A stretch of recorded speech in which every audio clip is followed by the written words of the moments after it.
RSS में बड़ी दरार पड़ती हुई नजर आ रही है। पहले बीजेपी नेताओं के बयानों के चर्चे थे, लेकिन अब आरएसएस भी खुलेआम बीजेपी के खिलाफ बयानबाजी करते हुए दिखाई दे रहा है। आरएसएस के सरसंघचालक मोहन भागवत ने चुनाव के दौरान पीएम मोदी के विवादित भाषणों को लेकर बड़ी टिप्पणी की है। भागवत ने कहा कि चुनाव के दौरान मर्यादा का पालन नहीं किया गया। आरएसएस प्रमुख ने कहा कि एक सच्चे सेवक में अहंकार नहीं होता और वो दूसरों को नुकसान पहुंचाए बिना काम करता है। संघ के सरसंघ चालक ने कहा कि जो वास्तविक सेवक है, जिसको वास्तविक सेवा कहा जा सकता है, वो मर्यादा से चलती है। जिस तरह की बातें कही गई, किसी को इस बात की परवाह नहीं थी कि जो कुछ किया जा रहा है उसके कारण सामाजिक विभाजन पैदा हो रहा है और बिना किसी कारण के संघ को इसमें घसीटा गया, झूठ फैलाया गया। जिन मुद्दों पर विपक्ष आवाज उठा रहा था, उन्हीं तमाम मुद्दों पर आरएसएस प्रमुख ने पीएम मोदी की आलोचना की है। तो वहीं ऑर्गेनाइजर पत्रिका में आरएसएस के नेता रतन शारदा ने जेपी नड्डा के बयान पर उनसे सफाई मांग ली है। बीजेपी के राष्ट्रीय अध्यक्ष जेपी नड्डा ने कहा था कि अब उनकी पार्टी को संघ की जरूरत नहीं है। इस पर शारदा ने लिखा कि अगर बीजेपी के कार्यकर्ता आरएसएस तक नहीं पहुंचते हैं तो उन्हें जवाब देना होगा कि उन्होंने क्यों सोचा कि इसकी आवश्यकता नहीं है। शारदा ने बीजेपी नेताओं के बयानों पर हमला करते हुए कहा कि ये मानना कि केवल भाजपा नेता ही वास्तविक राजनीति समझते हैं और आरएसएस के भाई बंधु गांव के गवार हैं, ये झूठा अहंकार तंज कसने के ही लायक है।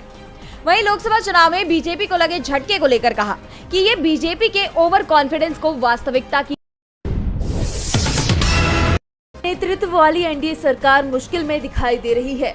मंत्रिमंडल गठन के साथ ही एनडीए में टकराव खुलकर शुरू हो गया है। एनडीए का छोटे से लेकर बड़ा हर सहयोगी नाराज है। महाराष्ट्र की दो बड़ी पार्टियां शिवसेना और एनसीपी पहले से ही नाराज चल रही हैं।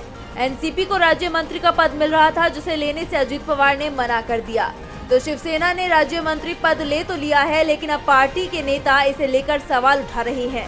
शिवसेना को लोकसभा में 7 सीटें मिली हैं।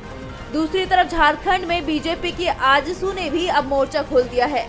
आजसू सांसद चंद्र प्रकाश चौधरी ने कहा कि हमारी पार्टी को सरकार में हिस्सेदारी नहीं मिलना दुर्भाग्य की बात है।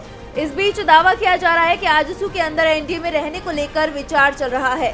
झारखंड में जब भी बीजेपी गठबंधन से आजसू अलग हुई, बीजेपी को विपक्ष में बैठना पड़ा है।